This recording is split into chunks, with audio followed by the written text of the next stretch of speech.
All right, welcome back to this week's podcast. We're starting our MLB Baseball 2014 preview, going division by division. With here, Kyle is with me today, and we're starting with the NL East. Kyle, how are you doing? I'm doing well, and I think it's important to start this conversation off at the very top. So we're going to go ahead and start today's discussion with the Atlanta Braves. The Atlanta's farm system does remain a real weakness at this point, which I think may hurt them going into the season, especially as you see the season progress.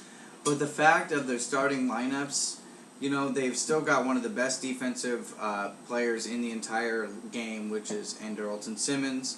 The Upton brothers are bound to bounce back after a shaky first year, although Upton, or BJ, was the one who struggled immensely.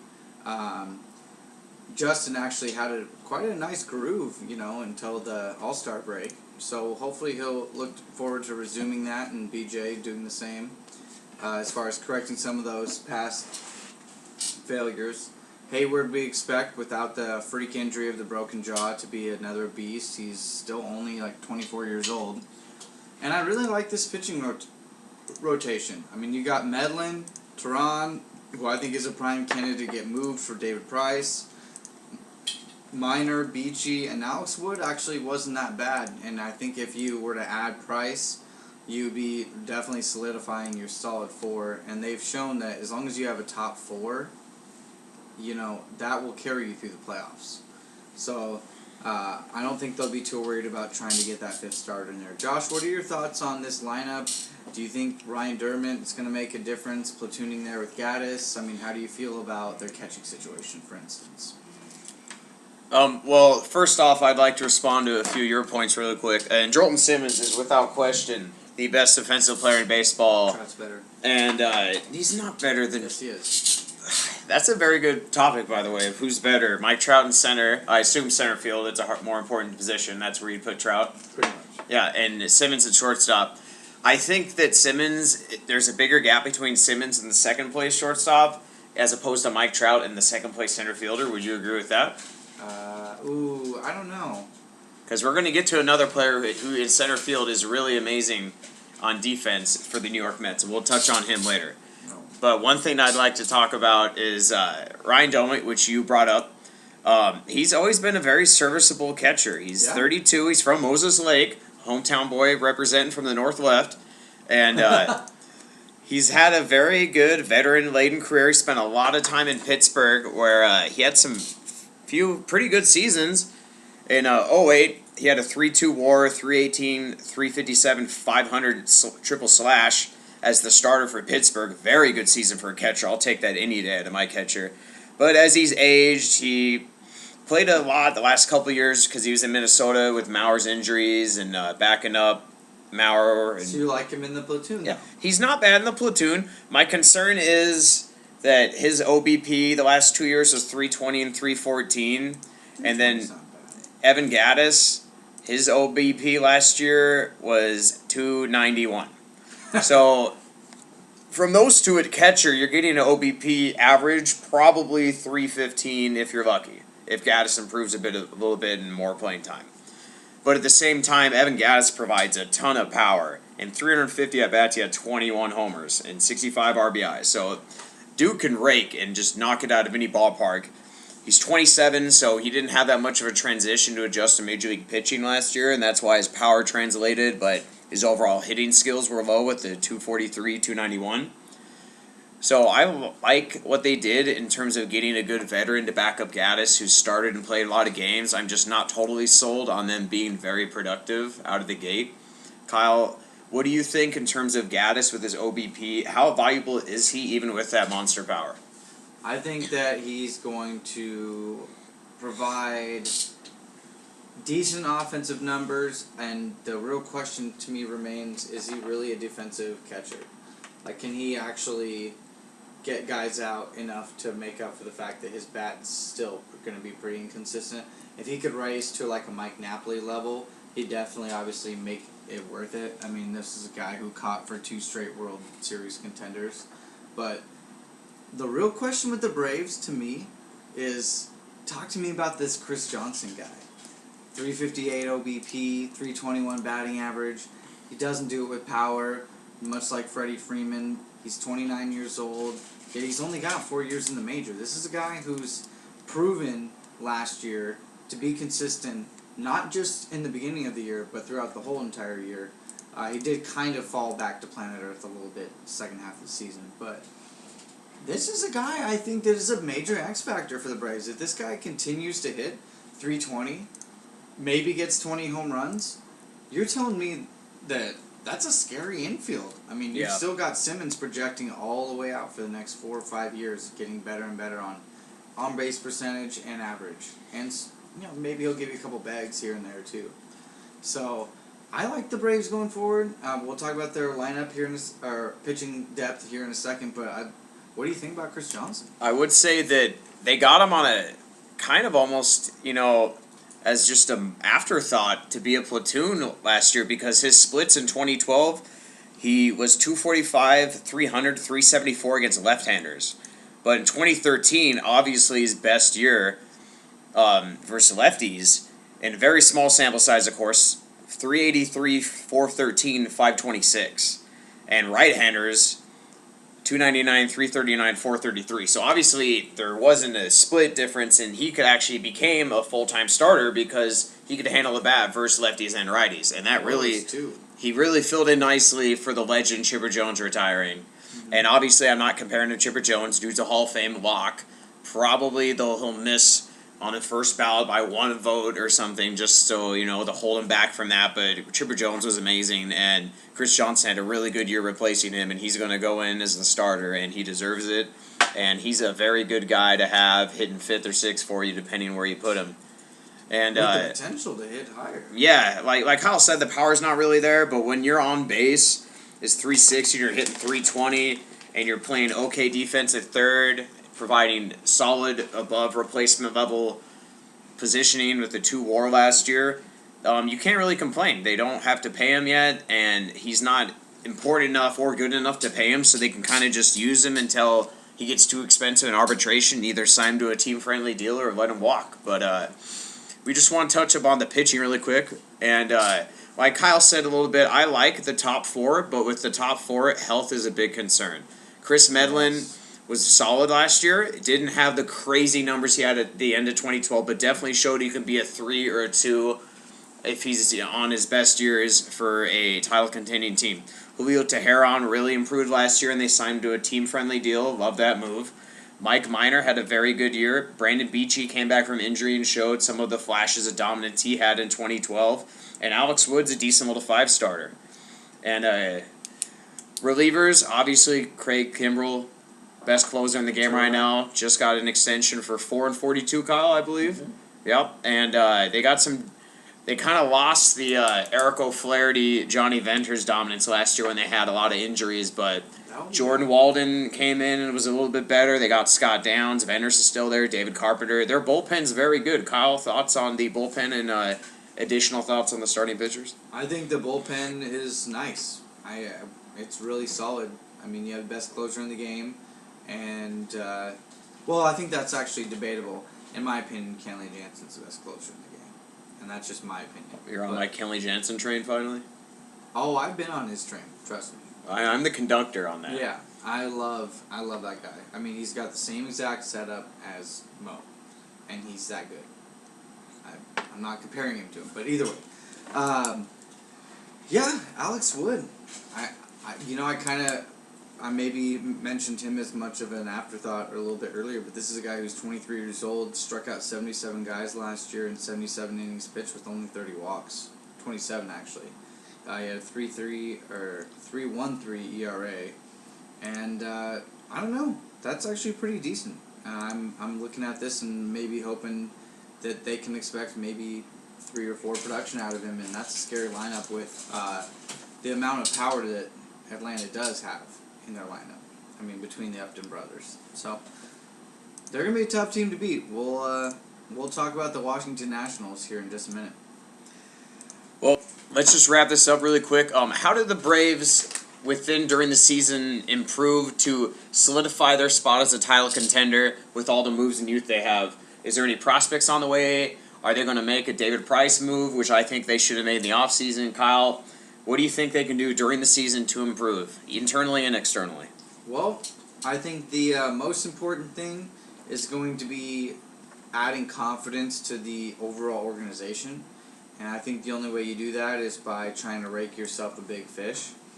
And so I think that there will be a great regular season team, but until they get that front of the line starter, unless one emerges in the first half of the season, I think you're going to see them look to call up a couple guys like a Bethancourt, who really is going to do a great job of backing up if either Gaddis or Dermott doesn't end up being the player you thought they were going to.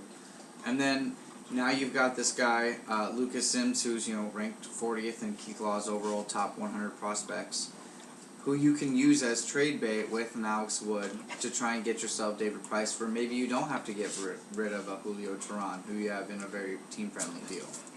Or maybe you call this guy up when you do trade Teheran. So you've got a lot of options, and that's the guy who Lucas Sims, that is a guy who I think might be the biggest contributor, but I would count most likely on Bethancourt. Okay. Over under a 3 ERA for Chris Medlin. Over. Over under 30 home runs for Evan Gaddis. Under. But just barely. Okay. Over under 200 strikeouts for Julio Teheran. Under. Okay. He's going to have over 165, though.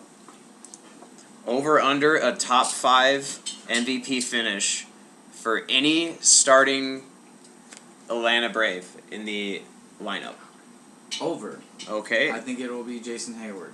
That's exactly who I was thinking. So I think that this is year he could bat 300, have 30 to 35 home runs, 30 stolen bases, and have a Cole Sean Kemp type year. Okay.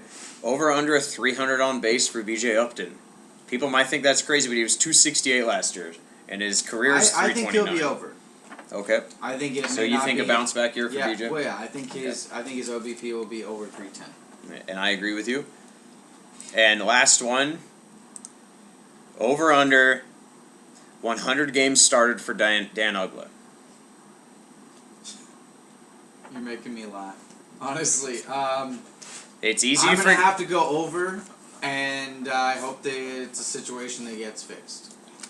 Okay, I just want to point out that in 2012, Dan Uggla had a 2.7 WAR, and he had a decent year. And then last year is a negative 1.3. So that's why I bring it up. He's getting paid a lot of money. I believe it's the last year of his deal, thankfully. So, but the Dan Uggla BJ Upton thing is going to be interesting because those two big names, past production greatness, and they were just bad.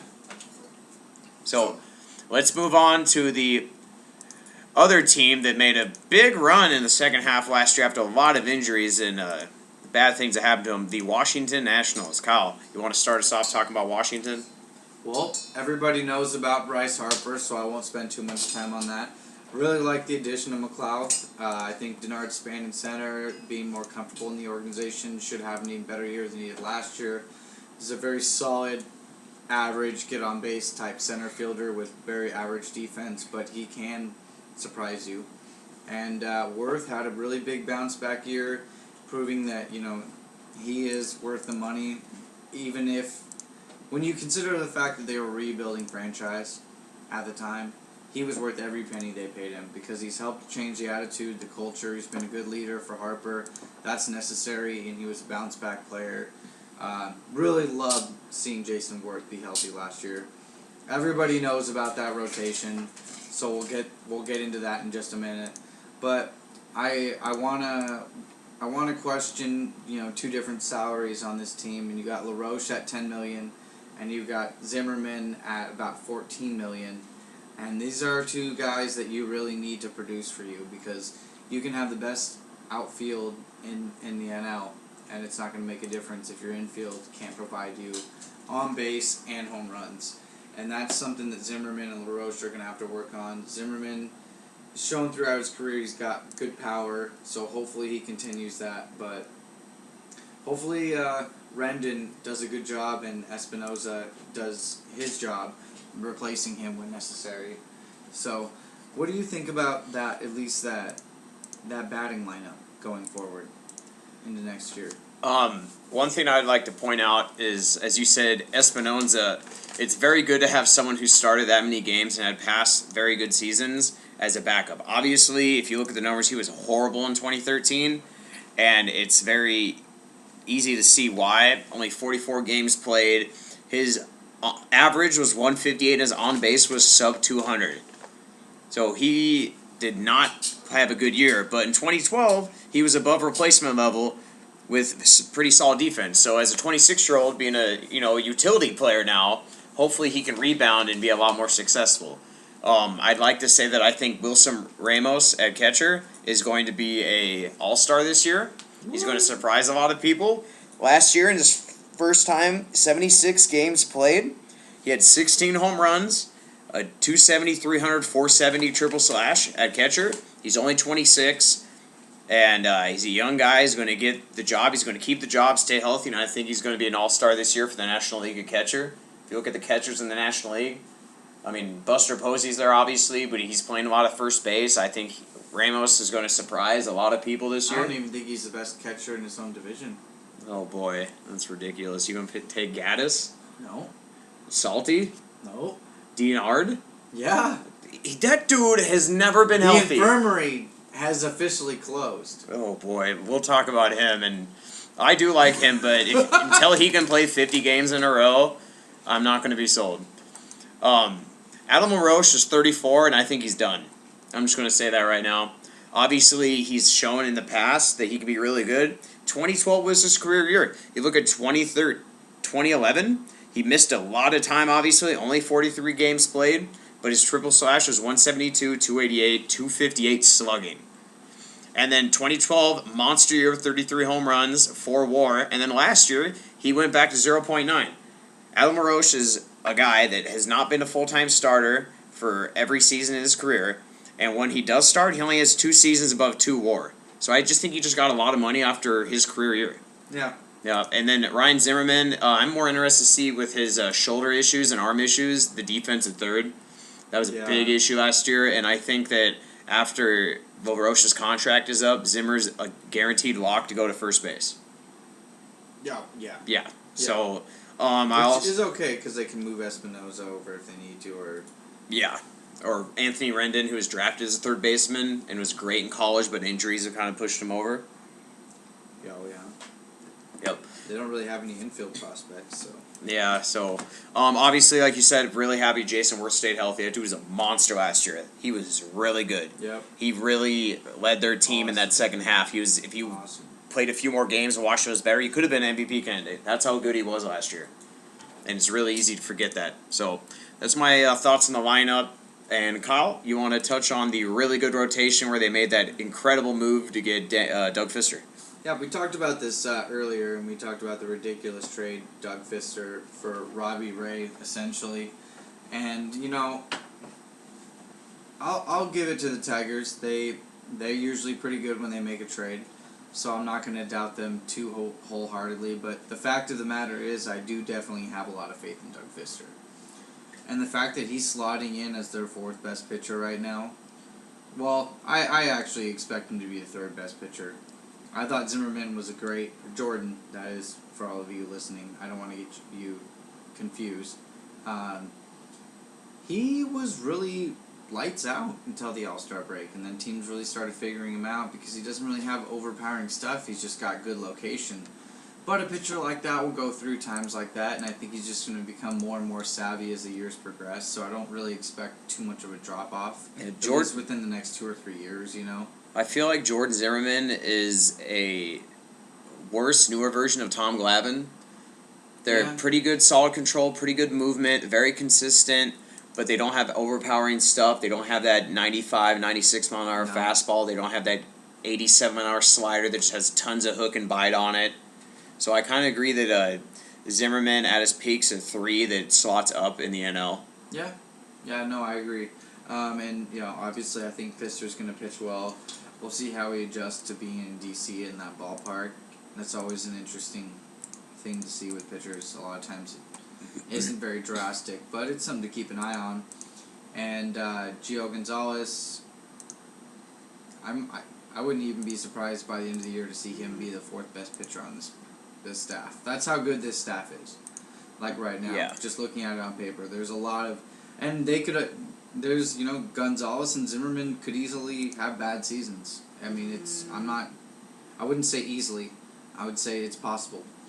So I would like to see the continuing dominance of Steven Strasburg, and see if he can ever really live up to that billing of maybe getting a sub-2 ERA one year, because that'd be awesome to watch.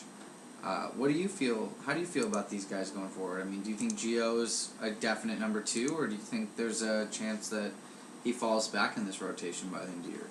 I mean, they may not have a true quote-unquote like number 2, but if you have 2 really good 3s and Fister who can be a 3 if he's on, and you have Steven Strasburg who obviously has a load of potential and won't have any innings limits this year once again, and is really rounding into form, and I think at 25 is ready to just become that perennial Cy Young contender that he's supposed to be.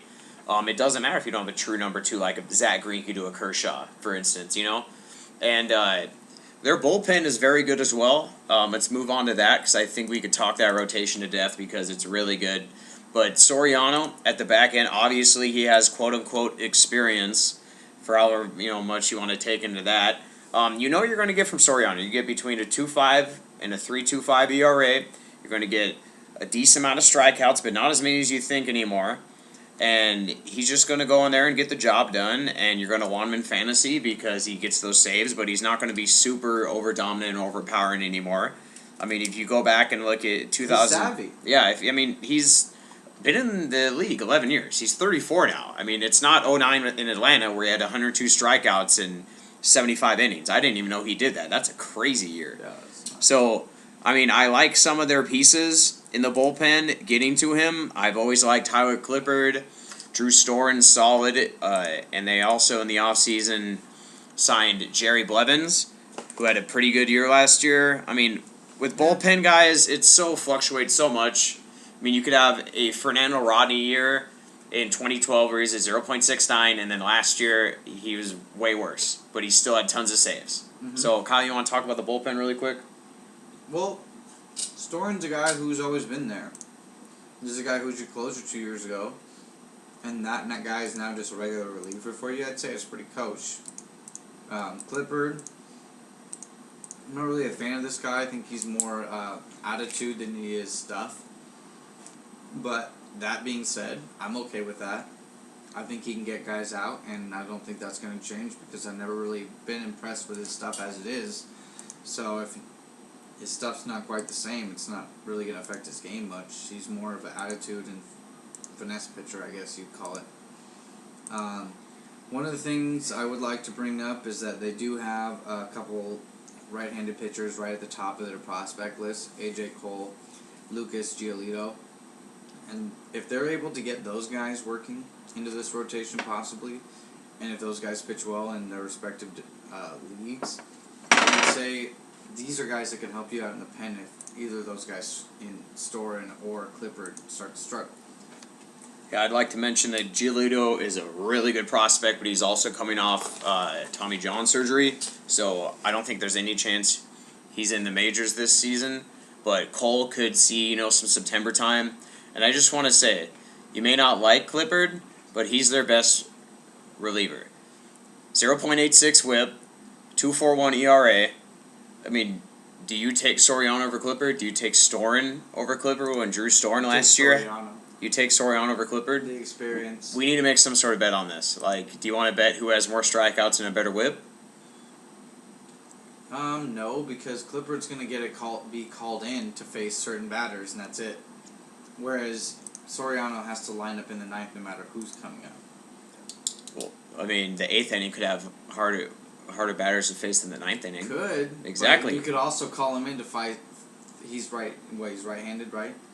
Clippard? Yeah. Yeah. Yeah, he's right-handed. You could call him in to face the left guy or a righty who's struggling against inside zone pitches. You never know.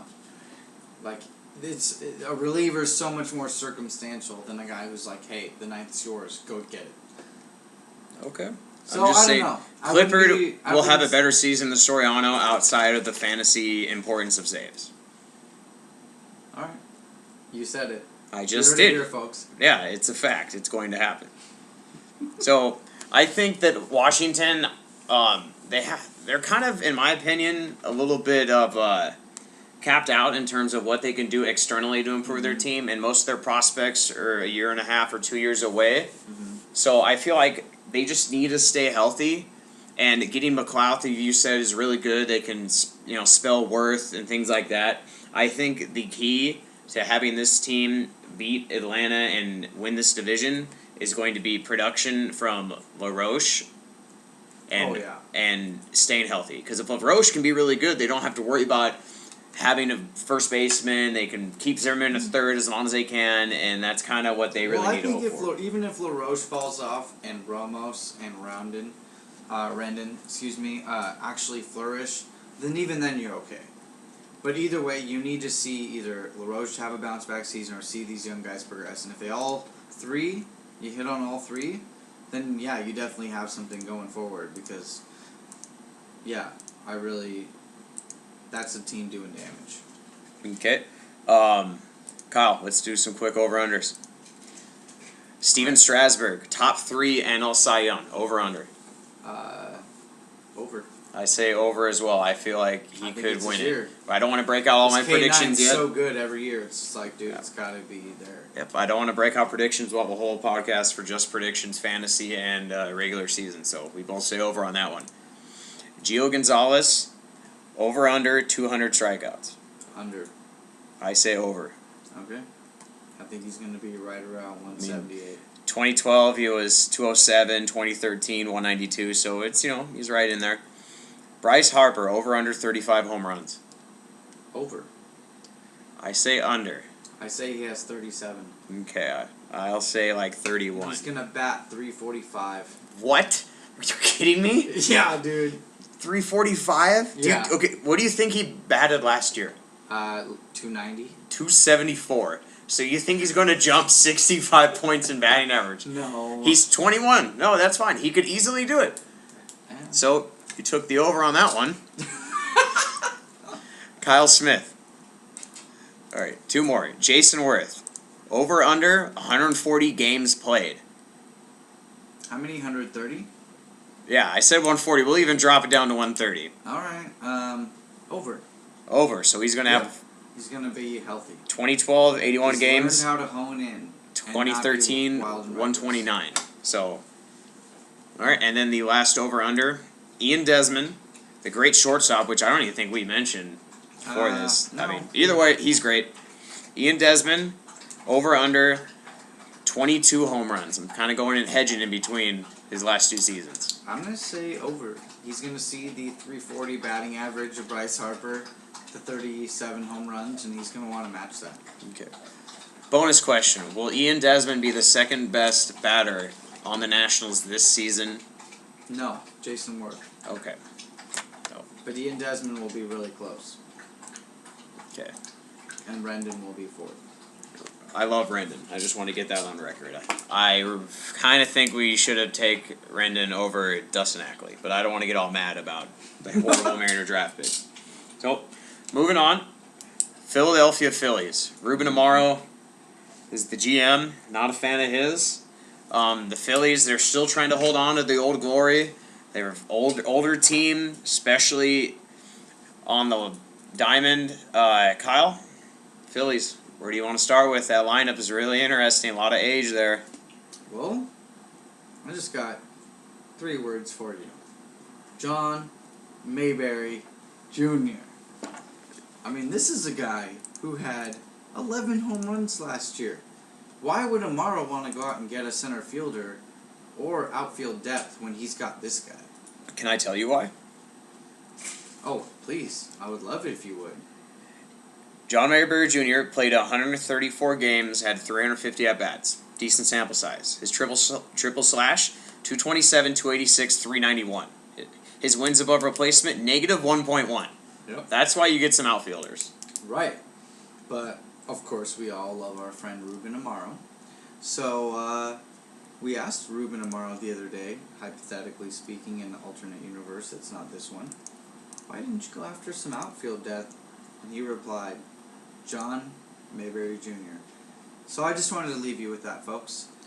Besides that, they've got... You're not a fan of the Marlon Byrd acquisition, who had a 5 WAR last year? Hey, we're going to get into that. I mean, apparently this guy's going to be starting for us in right field every time, according to Amaro. But I liked that addition. I actually kind of liked the Revere addition last year. I think he's a solid player who gets on base and can steal bags. I think they got a way overachieving performance in Dominic Brown last year. I don't see that happening again, even though he is a very toolsy player. I just think he's too likely to... He's too boomer bust for me. So I think you're going to have Mayberry playing a little too much. I don't know if that's really a lot of the faith I want. And on top of that, Bird can easily be injury prone at this point in his career, trying to play outfield every day. You've got so much age between Rollins and Utley. Howard, I think Howard's 34. I think he's due for a little bit of a bounce back here, though, because out of all those three, he's the one that's been dealing with the most injuries lately. So it seems like he might actually bounce back relatively well finally, because I'm not predicting that for several years, but he's got to have at least 1 or 2 more seasons left in him. I just have to believe that he's got at least 1 or 2 full seasons left in him, regardless of performance. We were just talking about Cody Ash and whether or not he can... He's a real human. Well, I mean... He sounds like the main character from the Pokemon TV show back when we were kids. Yeah, well, hopefully he can Cody Ash catch the ball, just like Asham catch him. So, this is a guy who had 302 OBP and 162 at-bats last year. You can make up whatever you want to say about him. He is still a 23-year-old kid, 6'1", 180 out of Nebraska. They take their baseball and sports very seriously over there. So maybe he's the guy who makes a difference. I don't personally see it, but you kind of got to bank on that. How do you feel about this starting rotation and Carlos Ruiz? I would just want to point out something really quick about this lineup. Should have kept Victorino. Yeah, it looks that way. Their starting right fielder, Marlon Byrd, 36. Their starting first baseman, Ryan Howard, 34. Their starting catcher, Carlos Ruiz, who got popped for steroids last year, 35. Their starting second baseman, Chase Utley, Hall of Famer in my book, 35. Their starting shortstop, Jimmy Rollins, 35. So there's a lot of age, and that's why we're talking about how old they are. But I'm actually really like this starting rotation. They've always had a really good rotation, but Oswald's gone. Roy Halladay, R.I.P. to your baseball career, Doc Halladay, Hall of Famer, one of the greatest to do it in our baseball watching time. But they just made the move for A.J. Burnett, and that really gives them a really good 1 through 5. Cole Hamels, Cliff Lee, A.J. Burnett, Kyle Kendrick, who had a interesting year last year. Overall, his numbers pretty bad, but if I remember right, he had a pretty good first half and just fell off a cliff in the second half. And then they signed one of the new Cuban sensations, Miguel Alfredo Gonzalez. I'm going to be honest, don't know much about him. I know he got paid, and based off what other starters are getting in these offseason, I would rather take a chance on Alfredo Gonzalez, to be honest. I mean, that X factor of what the unknown can be as opposed to paying what Jason Vargas got or Ricky Nolasco, I would rather take the risk on Gonzalez, and he's 27. So, but Cliff Lee, amazing, 222 strikeouts with a 1 whip last year. Are you kidding me? Cole Hamels had a down year, and still had a 3.60 ERA and 202 strikeouts. This top 5 of their starting rotations are really good. Kyle, you want to touch on some of them? Yeah, I really like what they're doing with their starting pitching right now. I mean, I think that they've still got some trade bait, too. I mean, this Cliff Lee is a guy who, if they don't do very well, there's going to be teams coming out there of the woodworks for this guy, Texas being one of them, trying to acquire his services, which means they have a really good chance to restack some of this depth going forward. But outside of that, I really think they could win some games this year as long as their core stays healthy. I mean, we don't really know about that, but this pitching staff should be pretty good as far as the starters are concerned. I'm not very impressed by Kyle Kendrick's ability to go out there as a regular pitcher. I think he's more of a relief guy. But as your fifth starter, if Gonzalez is good, Kendrick not too horrible. Would you agree with that if he's the fifth starter? Yeah. Yeah, but you've definitely got to be looking to your depth in the minor leagues. Maybe a guy like Jesse Biddle to just call up, or maybe you need to move some guys around, but you can't be banking on guys. The only guy in their bullpen outside of Papelbon that I have any confidence going is Mike Adams. I think Mike Adams is past his prime too. He might be, honestly. Yep. I will say still, I feel like he's always been a pretty damn good pitcher, but all these other guys, just I'm not sold on Bastardo or Stutz. I'm just not. Yeah, I will point out, I just looked this up, Kyle Kendrick splits. Pre-All-Star break, 3.68 ERA. Post-All-Star break, 6.91. So obviously ERA is just one stat, not even the best stat for pitching, but it's something that a lot of people understand. It's easy to look at, and that's a huge gap. Does his arm fall off though, or do you think teams figure him out? Because he's never been a guy who pitched more than 160. Right. I mean, maybe he did get tired, but I will say that overall he pitched a lot of innings. So maybe he's more used to starting this year, and he may not fall off as much. But like I said, as a fourth, fifth starter, he's not the worst in the world. There's certainly worse starters on both our teams that are going to get some starts this year. But so AJ Burnett, how did that push them more towards trying to win this year, or if they fall off, do they just move him, move Cliff Lee, keep Hamels, try to move everyone, or he's not getting traded? No matter what happens, unless he asks to be traded to that's the thing. Pittsburgh or Maryland, Baltimore. I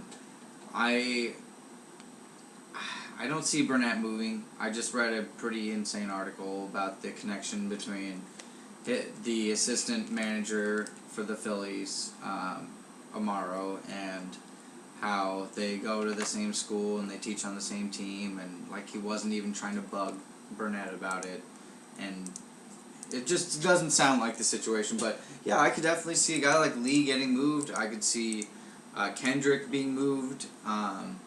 These are guys that somebody may have. They've always been trying to trade Papelbon, so they just seem like a team that's trying to win, that's in sell mode. Yeah, I agree. So we'll see how that works out for them. It almost seems like they're trying to play good enough to literally sell their assets. So I want to throw out that could motivate them to win. Yeah, I want to throw out a trade idea to you because you're a Texas fan. You brought up Cliff Lee interest before we do some over-unders. Texas trades Aflalo and Odor, the second baseman, so they're trading the catcher and second baseman for Cliff Lee, and Philadelphia eats 40% of the contract. I think that maybe Sardinius would be better. I don't think we would give up Alfaro. I feel like they would really want him. I don't think that would work, because that's every move we've made the last 2 years has been around Alfaro's development. Okay, for our catching position. So personally, I could not see that prospect happening. But if it was Odor and say Luke Jackson, I don't think that's enough. Unless, depending on how much salary you would want them to pick up, because you're going to want them to pick up some. I feel like you do. Maybe. I mean, who knows? We're just speculating, of course, but I feel like if you went Darvish, Cliff Lee, 1-2 in the playoffs, you know Cliff Lee can pitch in the AL. Yeah. I don't know if anyone remembers what he did for Seattle and Texas. Dominant. Just dominant. And if you want to talk about minimizing risk in home run ballparks, what does Cliff Lee never do, Kyle Smith? Give up the home run. And walk. Oh, yeah. He never walks. He went, how many starts last year without giving up a walk? 7? Yeah. All right. So, basically, we love Cliff Lee. That's pretty much what this entire thing was about. Sorry, we just kind of scaled him onto our teams, but I don't know. There's not really much you can say about the Phillies. They don't have anybody really waiting in the wings. They don't have. I mean, you look at some of these prospects, and they're just a little. What do you bit think ways away. about Falco though? I like the third baseman in terms of stepping in, being somewhat productive with his power. Because they do have questions at third base with Ash. I think that he's a prime candidate to get a lot of at bats this year. Yes. Um, Is he up before or after May, or do they just wait for the Super 2 status? Are they just could be up right in the middle of May. right? I agree. And it may even be sooner. So you're right. It's hard to say, but a lot of their talent outside of that is really it's going to be a little bit. Maybe JB Crawford gets called up if Rollins gets hurt. He might be too young though. They drafted him last year. Yeah, he'd have to be burning bats. I mean, and Yeah. you'd have to have Rollins go down, and you'd have to really be looking at your team like, wow, we've got no options, and we're trying to win now. So they'd obviously have to be playing well for that to happen. All right, Kyle. Let's do some over-unders and move on to the New York Mets. Ryan Howard, over/under 20 home runs. Over.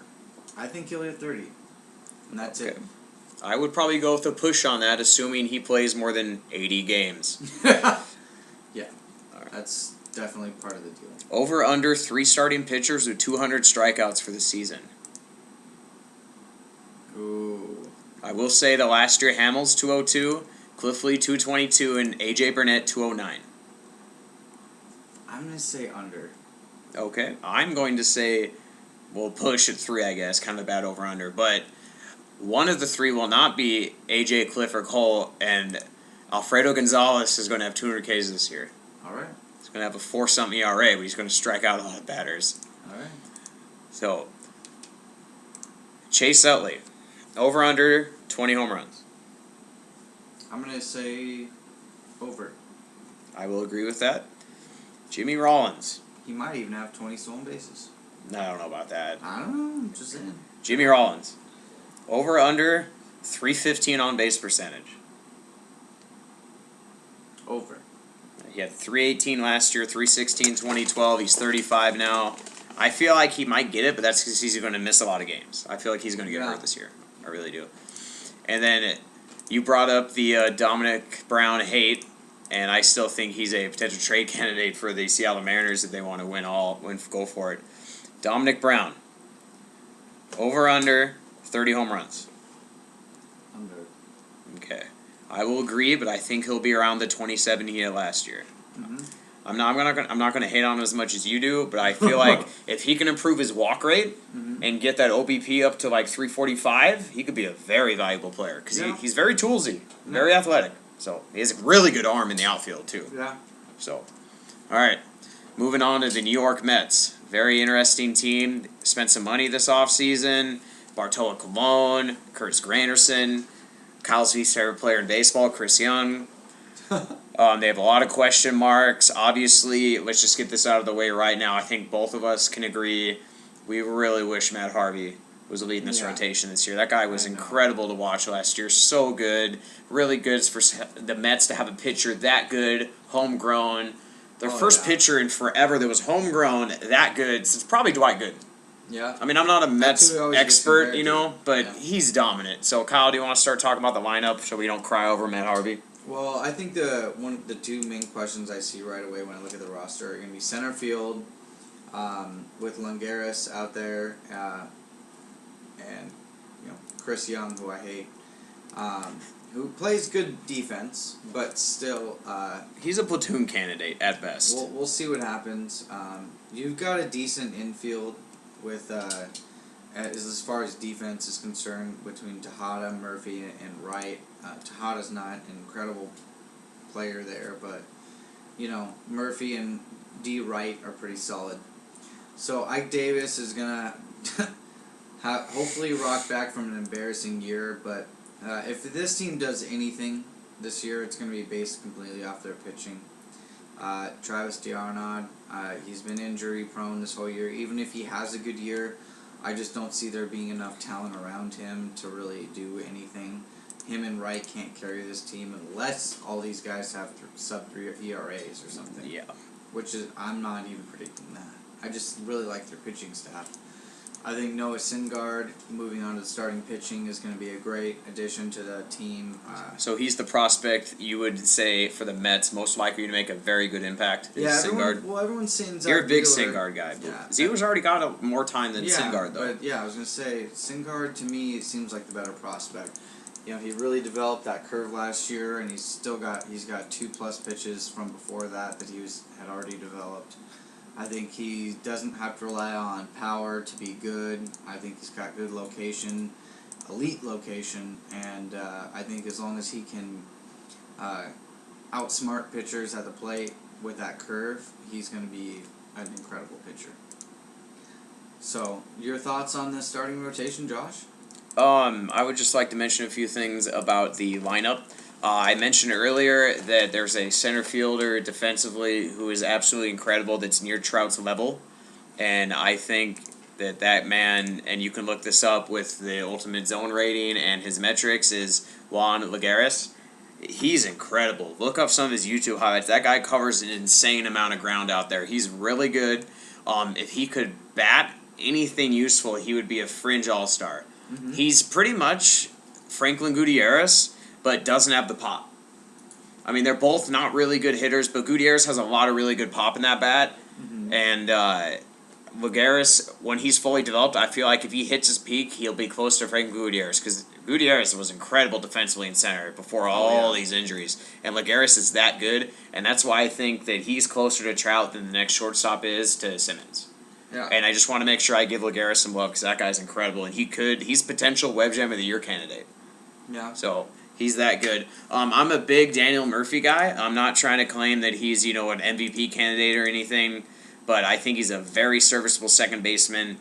Can hit with a high average. His on-base percentage is not what you'd like, but as a second baseman, not getting paid much, he's well worth a starting level until you need to have that World Series roster. So David Wright, perennial MVP candidate. Since moving to that new ballpark, his home run numbers are down, but his triple slash lines are right where you want them. A near 400 on-base guy. It's incredible. 31. You could make the case he's the face of New York baseball after Jeter retires, but since he's not a Yankee, you're not really going to think of him that way. But he is the Mets Jeter. Would you really quick, Kyle, with the Jeter thing retiring last week, announcing this is his last year? Do you think David Wright is to the Mets what Jeter is to the Yankees, outside of the World Series titles, of course? Absolutely, and he's never, especially when he signed that deal. Because it cemented, and it was a long deal. Yes, I think 7 or 8 years for 8 170 years. Or something. It was like 135. Oh, it might have been. Yeah, deal. We just looked at that one. Yeah, it was a deal. But God, he's such an incredible player. You're right, though. He's the Derek Jeter of the Mets. Yep. And then touching on the rotation. It could be pretty good. Bartolo Colon has been extremely consistent, somehow torturizing the Rangers and the Mariners, our two favorite teams. I have no idea how this dude at 40, who weighs 700 pounds, being 5'10", has been the best pitcher almost of his entire career the last couple of seasons. Last year he had a 5.1 WAR. I mean, he was incredible. He's a Cy Young candidate. Yeah. I mean, obviously there is extracurricular activity going on that he's been caught for, but I mean, you're still out there performing at 40. Yep. You got to give him credit. So Bartolo Colon, very good pickup. John Neese, solid. Lucas Duda was doing all right for a while. Yeah, I'm not big on him. Dylan G, solid. Zach Wheeler, 100 innings, 3.42 ERA. I mean, he's getting stuff done. Yeah, it really did. I feel like San Francisco knew what they had with him, but they were willing to try and get Beltran to make that run. And great job by the Mets general manager. Swoop that he's up. Fantastic. He's doing a really good job, in my opinion. If Matt Harvey was here, this could be a top 10 rotation almost. I mean, a lot of these guys aren't flashy, but they just get the job done and perform. I mean, they're good. I just want to take... Go ahead. Like at least one more minute to just talk about Noah Syndergaard. You love this guy. He is 6'6", 240 pounds. I know I said his stuff. He doesn't blow you away with stuff, but this guy can reach back and get 98 miles an hour. He's always had a plus power, fastball, and changeup, which is everybody knows is the most two pivotal pitches to succeed on a daily basis. Although relievers are preferred to have sliders because they're just a little bit more hard to see, if you ask me. Right. like Chapman's a very good example. Of this. like just slider coming out of the pen is better than changeup coming out of the pen, but changeup on a starter is about the best you can ask for, and this guy has a curve. So we're gonna go into maybe some impact guys that they could call up besides Noah Syndergaard. Okay. D'Arnaud, we talked about him. If he can stay healthy, he's a prime candidate. Is there anybody I feel like else D'Arnaud is overrated because he's a catcher. He's had that name forever. He had monster numbers in Vegas and in the Pacific Coast League with all these hitter-friendly areas. I just don't think he can stay healthy. I have no faith in D'Arnaud. I'd love to be wrong. If I'm going to be wrong for any reason about any prediction I ever make, I want it to be about injuries. Yeah. And I think he works hard. I just think he can't stay healthy, and that's my only concern with him. And I feel like if he were to maybe start to split time at first and catcher like Buster Posey, it would help him stay healthy, and like Joe Mauer did before he made the permanent move this year. Yeah. The Mets, they have a lot of prospects on the way. I love their first round pick last year, Dominic Smith, the first baseman. Oh yeah. Love him. He's 2-3 years away. He's already the fourth best prospect in their system. Yeah, he's a few years away for sure, but I really liked that pick, and I really wanted Seattle to draft him over DJ Peterson. But Kyle, do you want to jump into over-unders really quick for the Mets, or do you have anything else you want to add about the Mets? There's not a whole lot else. They're a developing franchise, and I really like what they're doing. And if they ever make any damage within the next 2 years, you can. It's going to be that pitching staff. Absolutely. Incredible pitching staff.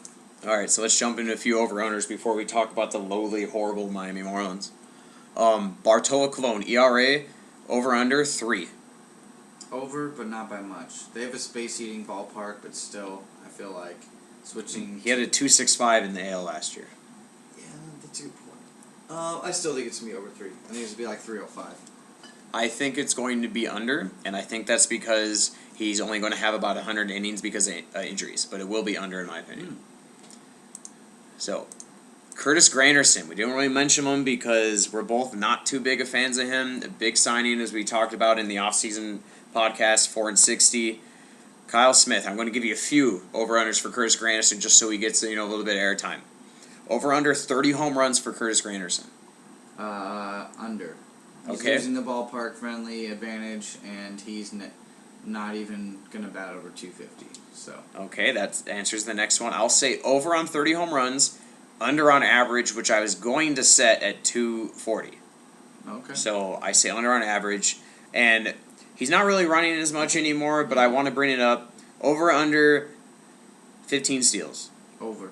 Okay, I take the under. I think they're working the first year. Okay. Make him earn his money. Ike Davis. I just really quick look up Ike Davis's stats. They're not pretty. So, Ike Davis, over under 20 home runs. Over. Okay, I say under. David Wright, over under top 10 MVP finish. Over. Okay, I will agree with you. David Wright, will he be a part of the 400 on base club this season? 391 to 390 the last 2 years. No. I will say yes. I'm going to go on a limb there. I think he will join the Joey Vottos and get a 400 on base. It won't be much. It might be 401. Okay. But I feel like that this is like the kind of the quote-unquote tail end of his prime, especially factoring defense, and he will have 400 on base. So I like it. That's a good one. Yep. And really quick, this is the man who I think is going to platoon with Chris Young. Eric Young Jr., over under on stolen bases, I'm going to set it at 35. Under. Under, he had 46 last year. Is it just based on playing time? Yeah, I don't Okay. think he's going to get the B's. All right, so Miami Marlins. I don't even want to intro them. Kyle, start talking about the Marlins. Well, everybody knows about Jose Fernandez. Starting off with their pitching this time. Jacob Turner is a guy who they acquired for Anibal Sanchez rather than extending an incredible pitcher. Good job. I am not very impressed with any of the other guys I really see on this list when I look at them. I was intrigued by the trade for Carter Capps. Really, I will just really quick let me interrupt with the rotation. I think they have a decently young rotation here. I want to bring up Henderson Alvarez, 23-year-old. Last season, 100 innings. He had a 3.59 ERA. And then you look at Nate Evendoли, who they got in a trade from the Los Angeles Dodgers, and I believe he was the main cog in the Ricky Nolasco deal. And last season, in 100 innings, he also had a 3.39 ERA. So I think you combine them with Turner's development, who's still only 22. I thought that dude was like 26, to be honest. And then Jose Fernandez, who could challenge for top 3 pitcher in baseball potentially this season if he keeps developing. Top 3 pitcher in the National League. He's really good. So sorry to interrupt, but I just want to point out that their starters are young and they could be developing. You're right. They're very projectable, but it's just at this point I feel like none of them were really that great of prospects. And so I feel like I believe Turner was top 50. Turner was. Yes. Yeah. I'm looking at the rest of these guys. Even Dolly was not. I don't have much of a problem with Turner, but only having a 2-man rotation, it's a little bit tough. Right. And he's yeah. I mean, Turner's a physical beast. I mean, 6'5", 215. But I don't know. I'm not very impressed with the way their franchise is going. I think they have a lot of young players. I think Yelich has a chance to do some interesting things this year. I think Giancarlo Stanton is clearly a perennial MVP candidate when healthy. I liked their Saltalamacchia deal because it was a short deal and it should help him platoon the catcher position this year. If not, have him start a lot. He's going to be the main starter. There's no way he's not. Yeah. What are some of the bright points for Miami this year? Are you looking at them as are we talking like the lineup right now? Just in general for the franchise. I mean, you look at the lineup and there's a lot of question marks. It's really you'd be almost ignorant to make a ton of projections at this point. Right. Just because you really don't know. I mean, maybe if you know each individual person that well, you could make a prediction for each individual person. But right.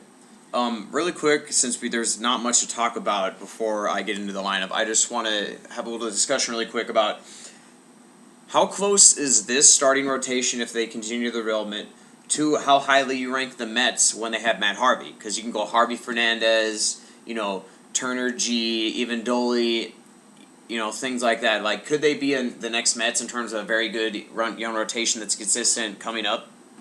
I think they have that type of potential. The one thing I will say about the Mets is that they've been a little bit higher regarded to this point. Is that because of the New York market? I was going to say maybe it's because of the market, but I don't know.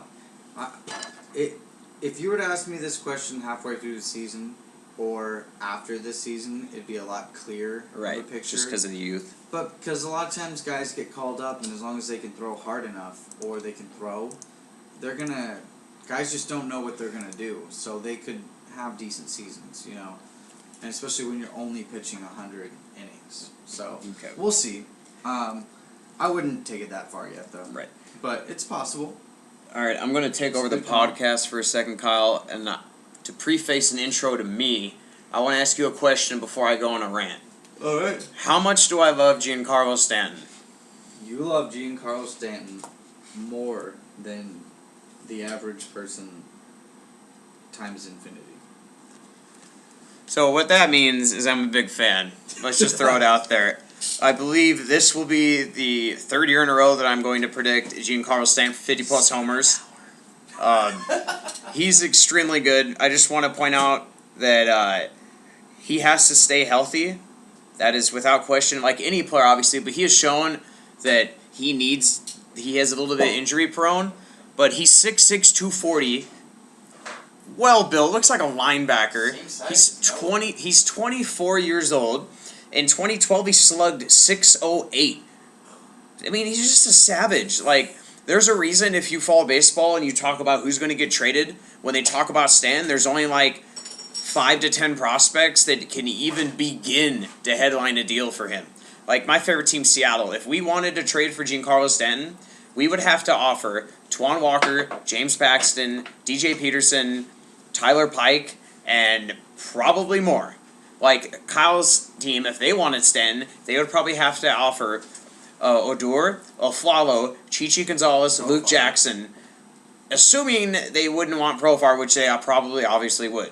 So what all that means is Giancarlo Stanton is the most sought-after young batter that could be traded or be a free agent that I can think of right now. I mean, Kyle, can you think about any young batter that could be traded for or could become a realistic free agent to leave their team that's better than Giancarlo potential-wise if he hits it? I mean, obviously, we're excluding the Bryce Harpers and Well, I Mike think Trouts. they like their team and they'll stay. Jason That's why I Hayward bet that. hasn't signed yet. But He's born in outside of Atlanta. Yeah, that's a good point. He was a first-round pick for them.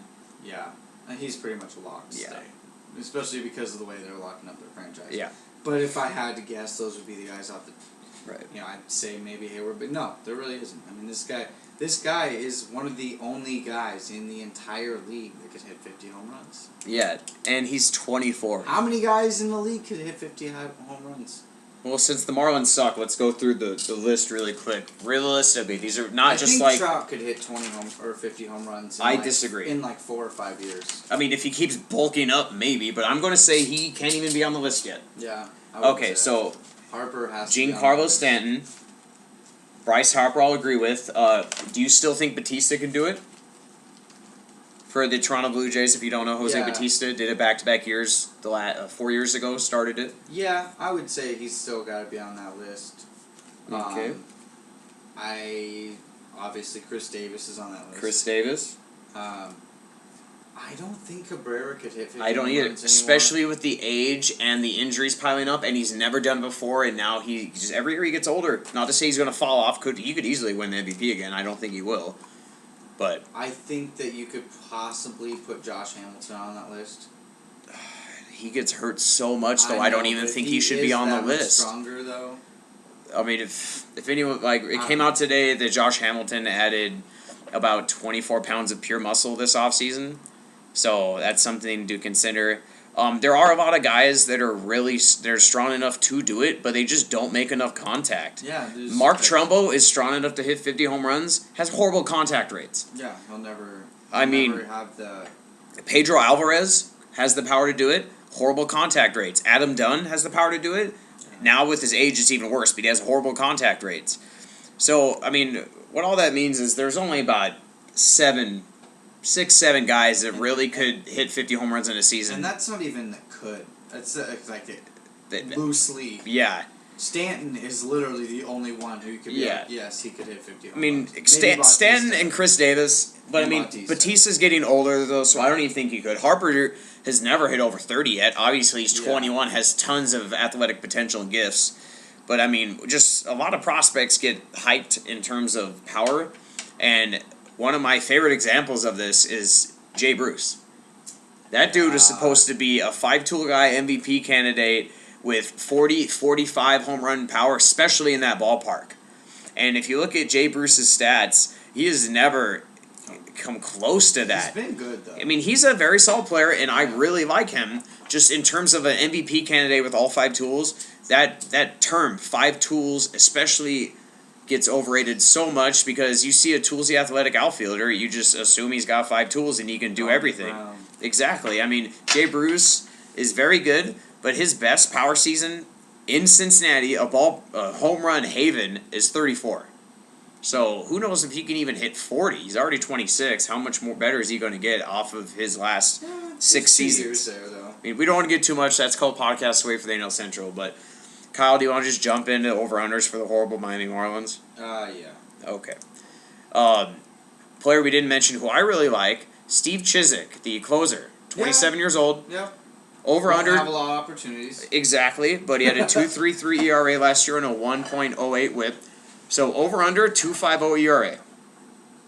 2.5 Yes, under. I agree. And because we don't think the Marlins are good, over/under 35 saves. Under. I say over. I think he's at 29. Okay, he was at 34 last year, and I think he will be a surprise potential all-star as a reliever, especially if Giancarlo gets hurt. He could be the second Marlin after Jose Fernandez. And speaking of Jose Fernandez, over/under top 3 NL Cy Young finish. I don't think he's going to be quite as good this year. Okay. But, so I'm going to have to say under.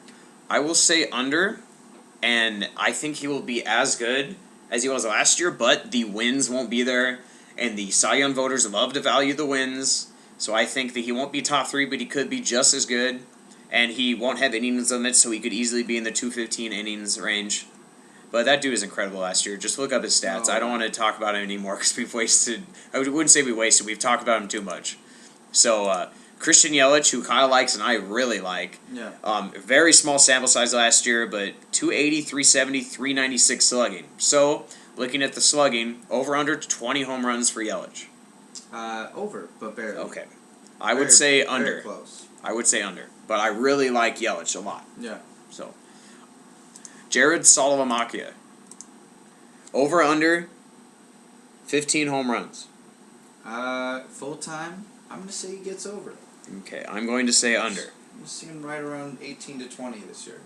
Example 2012 25, 2013 14. So he's done it before, he could jump up there. And the last one before we get into Mike Stanton, Rafael Furcal. Over or under 50 games played. Over by about 10. Okay, I'm going to say under. And the only reason I say under is because I think he's going to get hurt and retire. Yeah. I think he's just done. He used to be a very good player, no doubt about it, but he's really holding on for dear life at this point. As Jalen Rose says, keep getting them checks. Yeah. So, Giancarlo Stanton, over under 50 home runs. Under. Okay, I still think he could do it, but I don't think the team's success is going to motivate him to do it. I'm going to say over. And this will be interesting as well. Over under 100 RBI. Under. I say under with the 50 home runs. Yeah, it's going to be an interesting year. They could be the worst team in baseball at scoring runs. Yeah. I mean, the Astros are definitely up there, but all right, Kyle, really quick before we head out, give me your predictions for the division, 1 through 5, in order of finish, of course. Atlanta, Washington, Philly, New York Mets, Miami.